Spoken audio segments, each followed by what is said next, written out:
Hi, this is Group 4's Journal Club article called The Characterization of Heterooligomeric Red-Type Rubisco Activase from Red Algae by Max Correa, Zach Davis, and Madison Johnson. So starting us off here, we're going to talk about Rubisco. Rubisco is a vital enzyme to photosynthesis. It fixes carbon dioxide to ribulose 1,5-bisphosphate, a process I'm sure we're all pretty familiar with. Rubisco has two forms. Form 1 is the dominant form in nature. That is what is most widely expressed. And in this Form 1 type, we have two subtypes that are also mainly seen. We have green type and red type. The green type comes from cyanobacteria and is found still today in cyanobacteria and a lot of the terrestrial plants, your green plants, so to speak.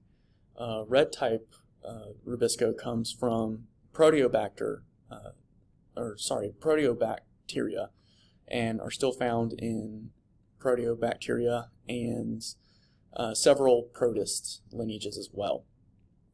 Now, the Rubisco is responsible for the majority of the carbon fixation that occurs in the natural world. This is really the enzyme that allows carbon to be used as a renewable energy source and is one of the main driving factors behind the fact that we're all alive and able to, eat. Now, Rubisco, however, is a little detrimental to crops. It has low catalytic efficiency. It has a lot of side reactions that it can perform, typically by binding incorrect substrates or just not binding anything at all. And these can result in damaged metabolites, inactivated Rubisco, and is not very efficient or good for the plant. Green type Rubisco is also typically temperature sensitive, so there's a very limited range where it functions at optimal capacity, and above that range you start running into denaturing and inactivation and a lot of bad processes. Whereas if you go too low, then you start worrying about water freezing. So as mentioned on the last slide, Rubisco can form dead-end complexes. These complexes form when phosphate sugars bind to Rubisco before they are supposed to, or the incorrect phosphate sugar binds. This can lead to an inactive enzyme substrate complex, as we may remember from class. So we all remember that in the active site of Rubisco there is a lysine residue. This residue is responsible for the carboxylation of the RUBP.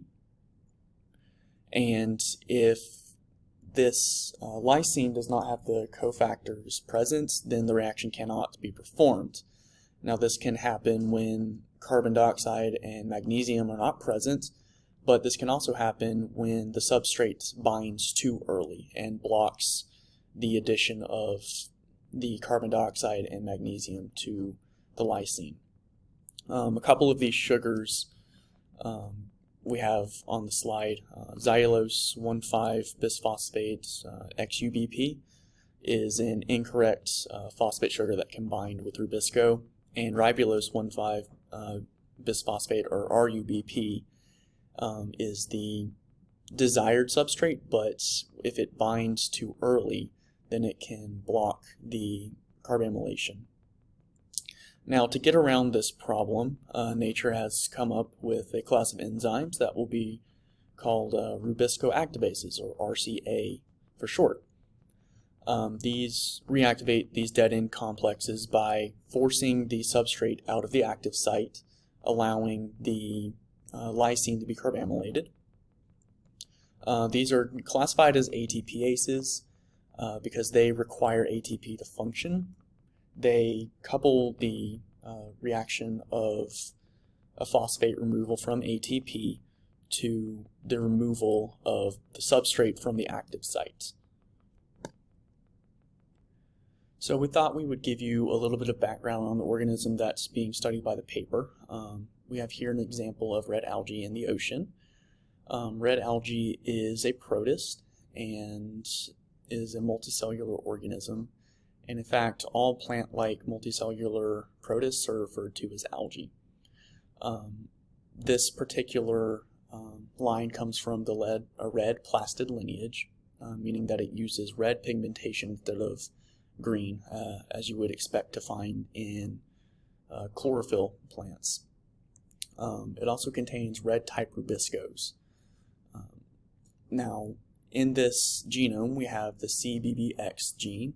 This gene encodes for our Rubisco activases. This gene actually has its origins all the way back in proteobacteria lineages. So the purpose of this experiment is really to characterize the red type Rubisco activases that are found in red algae. There's very limited data on red type Rubiscos or red type Rubisco activases. In particular, this form 1D, which is what is found in our red algae. The form 1D just referring to an isotype of Rubisco. Now, some Rubiscos have displayed favorable kinetic properties, these being better enzyme saturation, higher Vmaxes, that type of thing. And these properties can be advantageous to land plants if they were to be genetically inserted into the plants. Now, these enzymes are not being inserted into these plants yet just because of a lack of understanding around the biosynthesis of Rubisco and how these Rubisco activases work and are formed as well. Two isoforms of CBBX from C. marrowleyi were recombinantly expressed in E. coli. The nuclear isoform, denoted as CMN, was purified by affinity chromatography, ion exchange chromatography, and size exclusion chromatography. There's the plastid isoform, which was only able to be purified at pH 10 with high salt concentrations. The authors mixed together E. coli cells, some containing the nuclear isoform and some containing the plastid isoform. And they were able to be purified together as a heterooligomeric complex, shown here as CMNP. And they did that using ion exchange chromatography and gel filtration chromatography. And they were able to do that at pH 8. And these are being compared to the Rubisco activase from Rhodobacter spheroides. And then they use SDS page to detect the purified Rubisco activases. So here there's the RS-RCA, which is the Rhodobacter spheroides Rubisco activase, and that one's just under 40 kilodaltons. And the nuclear isoform of the C. marrowleyi Rubisco activase from CBBX gene and the plastid isoform as well are smaller than that. And here is where they showed that when they mixed together the E. coli cells, they were able to co-elute the two isoforms, which shows that they formed a heterooligomeric complex. This is figure 1b, where they performed gel filtration analysis on the nuclear isoform, the plastid isoform, and the heterooligomeric complex of the Rubisco activases. And here it shows that the heterooligomeric complex right here is much larger than the plastid isoform and the nuclear isoform. And they also showed this with another SDS page gel. And here you can see the two bands on the heterooligomeric complex.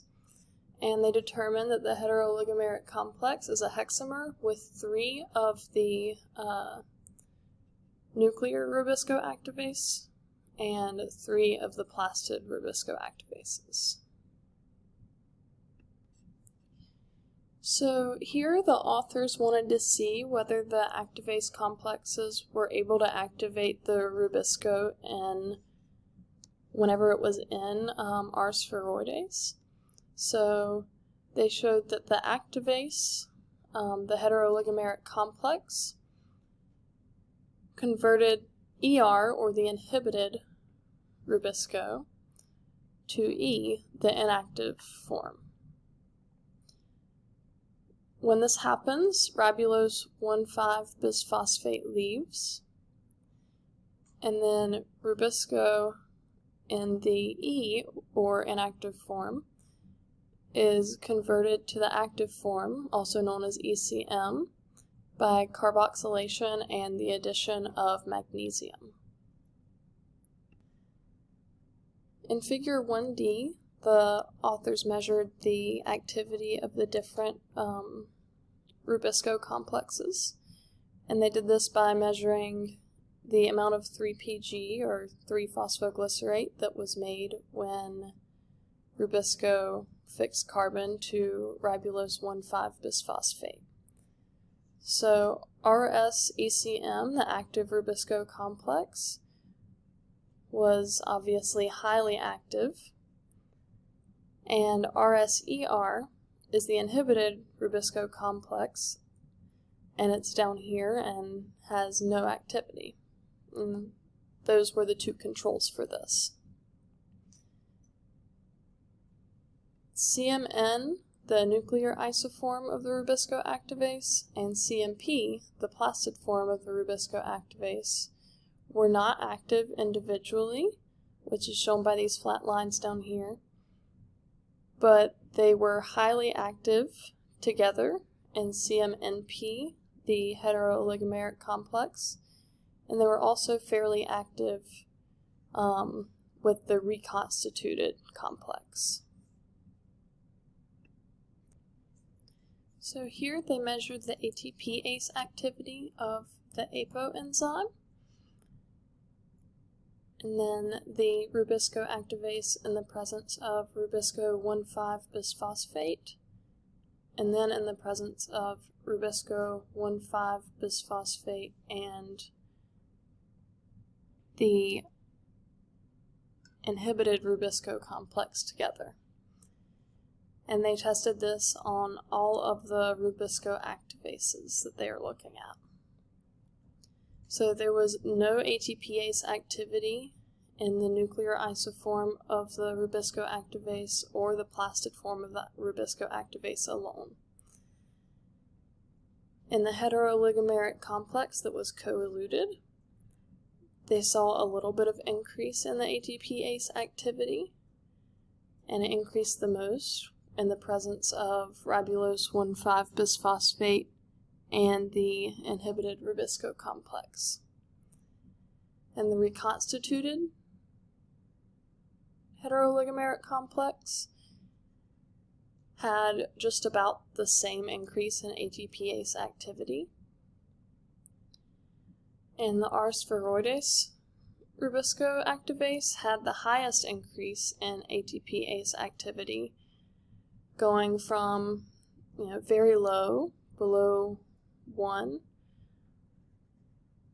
up to about 10 with the ribulose 1,5-bisphosphate, and then even higher with the ribulose 1,5-bisphosphate and the inhibited Rubisco complex, up to about 38 per minute.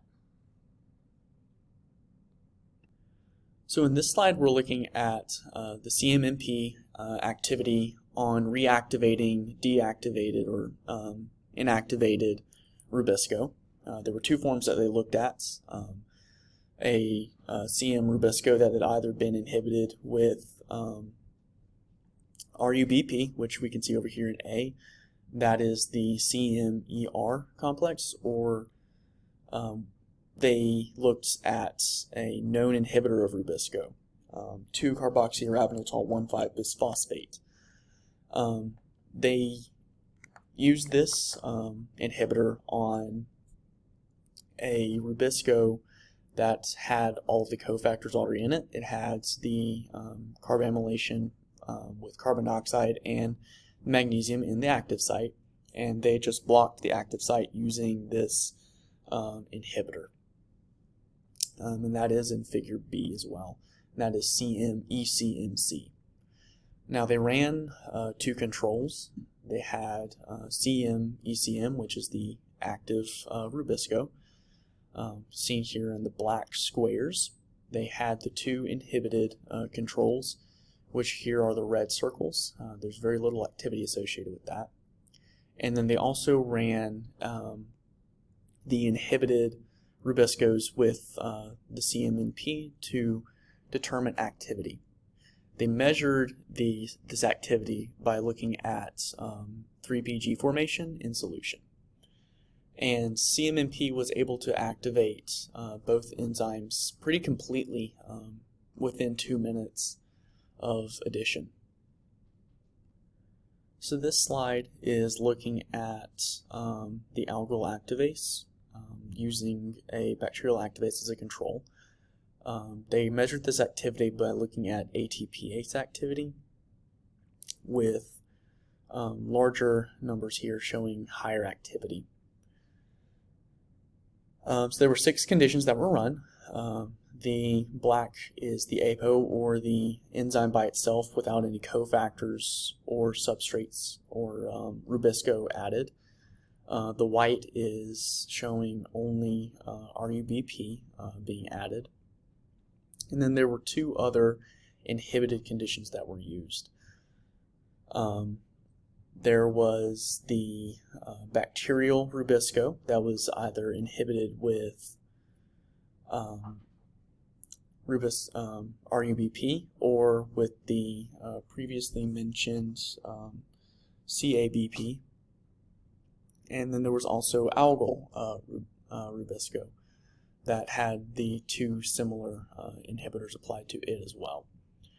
Now, at the 25-degree sample for our bacterial activase, there was no activity seen when it was just by itself, which was expected because of how RUBP is needed to globularize the protein for activity. There was a noticeable increase in activity once RUBP was added to the sample. And for both samples of the bacterial activase, there was drastic activity that was happening, as you can see here. There was not very much activity increase with the addition of the algal activase to the bacterial sample, suggesting that the bacterial activase can't bind very well to the Rubisco from the algae. Now, the CMNP or the algae activase was run at 2 different temperatures, 25 degrees and 45 degrees. There was not very much activity at 25 degrees. And we can see that there is pretty much no activity for the APO, limited activity upon addition of RUBP, and there's not very much variation between the bacterial or the algal Rubisco additions. If we go up to 45 degrees, there's background activity happening when the activase is by itself. This activity increases with the addition of RUBP, and we have these other 4 samples. Well, it's actually 3 samples. The Reason this asterisk is here is because the bacterial Rubisco that was inhibited with RUBP was not actually stable at 45 degrees and readily dissociated back into a normal Rubisco. So they were unable to test that. But we can see with the other 3 samples that there's not very much variation as was reflected in the lower temperature between the different samples, suggesting that this enzyme does not have a preference for what Rubisco it binds to, just that it binds to Rubisco. They determined that in addition to being temperature dependent, it was also concentration dependent, so activity rose as more and more Rubisco was introduced into solution. So this slide is looking at how temperature affects ATPase activity. They looked at the control Activase, the bacterial one, RSRCA, as well as the experimental CMNP. The red here is the bacterial, while the black is the algal. So we can see here that at 35 degrees, the bacterial Activase has its highest function, and it drops off very suddenly after that, going pretty close to denaturation around here at 45 degrees. We can contrast this with the CMNP activity, which is fairly low here at 25 degrees, but increases steadily until we get around to 55 degrees. 55 degrees is getting above 100 degrees Fahrenheit, so it's that's pretty warm conditions for an enzyme to be functioning at. They determined that the optimal temperature for CMNP is in between 55 and 60 degrees Celsius. Activity started to slow down at 60 degrees, and they saw total deactivation by denaturation at 65. Now this is important because if we were going to use these activases for terrestrial plants, it would be a good idea to look at the temperature range. Now plant activases are thermally unstable typically, so as mentioned before, the warmer conditions gets the less active the RCAs can be in the plants. So if we were trying to engineer a plant that had higher Rubisco and RCA efficiency and higher temperatures, this might be a candidate for that. In figures 3a and 3b, the Rubisco activase from Rhodobacter spheroides and the nuclear plasmid Heterooligomeric complex were run through gel filtration chromatography. In gel filtration chromatography, typically larger molecules or linear molecules elute first. The changes in the conformation of the proteins can be seen in the absorbance at 280 nanometers as seen on the vertical axis here. However, the spheroides Rubisco activase's elution changed based on the cofactors in the buffer solution. The buffer solution alone caused polymerization of the individual proteins, while the addition of ATP-Mg linearized the proteins, and the addition of ATP-Mg and ribulose 1,5-bisphosphate caused normal configuration of the proteins. In contrast, the heterooligomeric complex elutes through at similar rates regardless of the cofactors added to the buffers. The addition of ribulose bisphosphate enhances the ATPase activity of the heterooligomeric complex, but it doesn't impact its structure if it's lacking the necessary cofactors. Something else of note is that the changes in the absorbance at 280 nanometers are due to differing positions of amino acids. In particular, higher absorbance at 280 nanometers indicates that more tyrosine and more tryptophan amino acid residues are exposed. So shown in figure 4a is the hexamer of the heterooligomeric complex of the Rubisco activase. They switched out several amino acids in the experiment, and those are amino acids that are in the active site.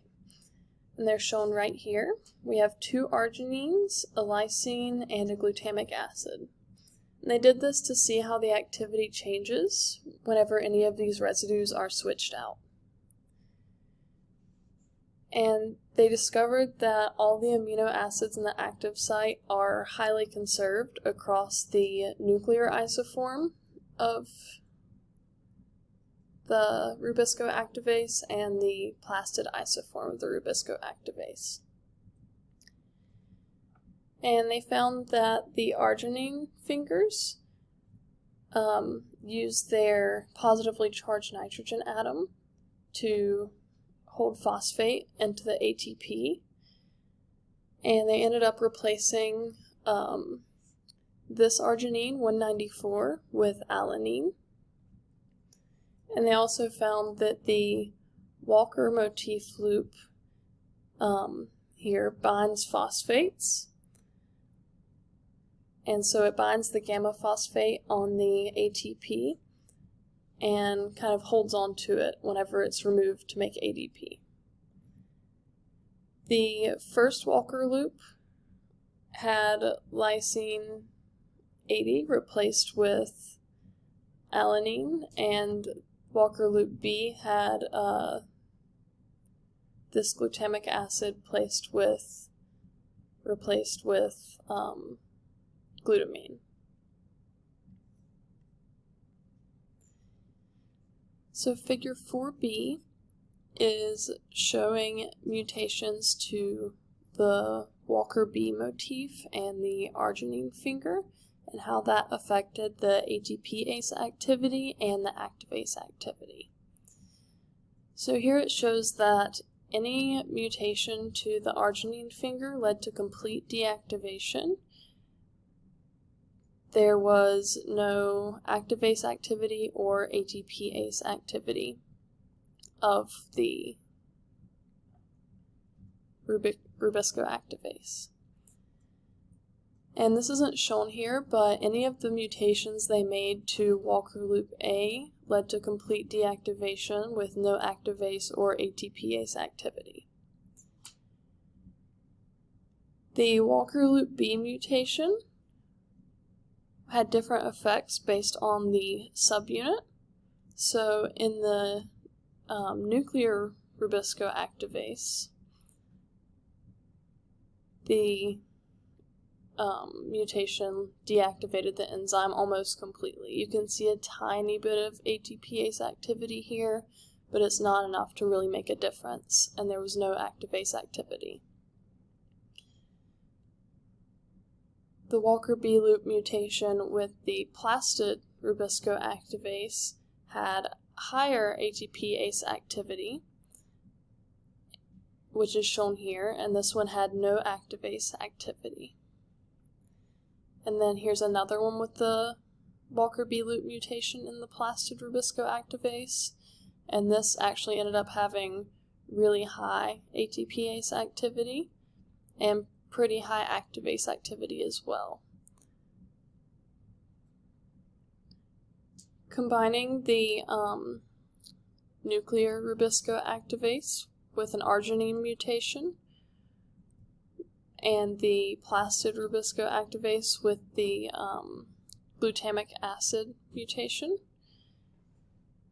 had some ATPase activity and no activase activity. Figure 5a shows the alignment of genetic sequences for C. marolei and Rhodobacter spheroides individual Rubisco large subunits. Each sequence was digested in order to remove either 2 or 4 amino acid residues from the end of the sequence, as noted here for where they cleaved off 4 amino acids and here for where they cleaved off 2 amino acids. Figure 5b shows the activation of wild-type Rubisco and the 2 mutated Rubisco variants seen in Figure 5a by either Rubisco activase from Rhodobacter spheroides or the Heterooligomeric complex.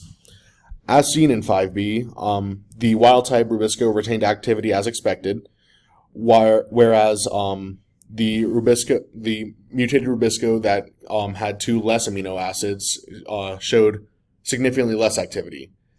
No Rubisco activase activity was observed at all in the mutated variant where 4 amino acids were cleaved. Figure 5c, carrying on from Figure 5b, shows ATPase activity in the Rubisco activase from Rhodobacter spheroides as well as the Heterooligomeric complex. As a negative control, the researchers observed ATPase activity in the absence of Rubisco in order to determine normal background ATPase activity, seen in the black bars. The ATPase activity was also observed in the presence of wild-type Rubisco, seen in the white bars, as well as the mutated Rubiscos seen in Figure 5a. Figure 5c shows that there is no statistically significant difference between ATPase activity in the presence of the mutated Rubisco missing 4 amino acid residues, seen in the light gray bar here, as compared to typical background ATPase activity, or no Rubisco present whatsoever at all. Furthermore, ATPase activity was also observed to be higher in the spheroides Rubisco activase than in the heterooligomeric complex. In Figure 5d, the structure of the heterooligomeric complex is shown here, as well as targeted amino acid residues for mutation in both the plasmid and nucleic subunits.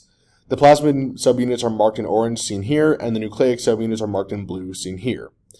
The ATPase activity of the wild type, as well as mutated heterooligomers, is also shown, as well as Activase activity down underneath the horizontal axis.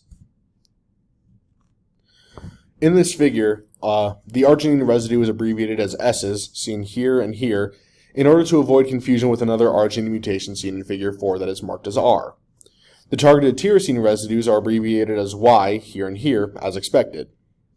When the heterooligomer has a mutation that changes the plasmid subunit's arginine 239 residue to an alanine residue, ATPase activity drops significantly, as seen from here to here.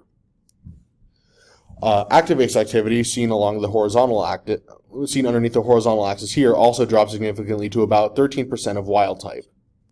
When this same mutation occurred in the nucleic subunit alone, or both nucleic and plasmid subunits, however, ATPase activity dropped off entirely, as seen marked here and here, and underneath the horizontal axis you can see that Activase activity dropped off to less than 1% of what the wild type Activase activity was.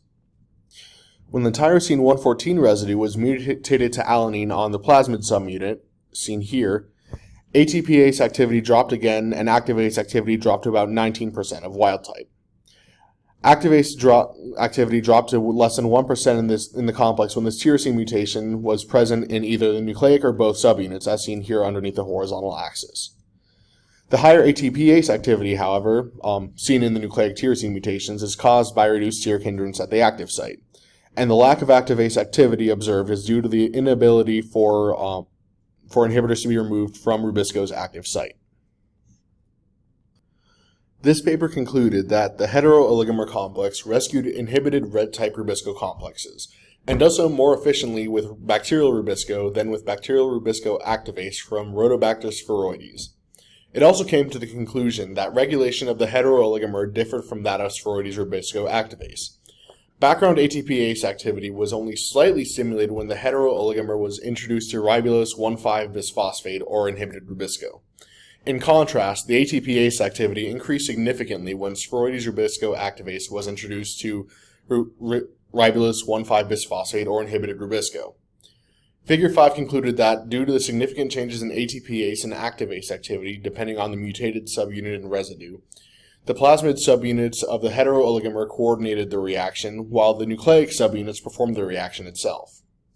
Finally, further study of red-type Rubisco activases may lead to the discovery of more efficient Rubisco activases for land plant usage.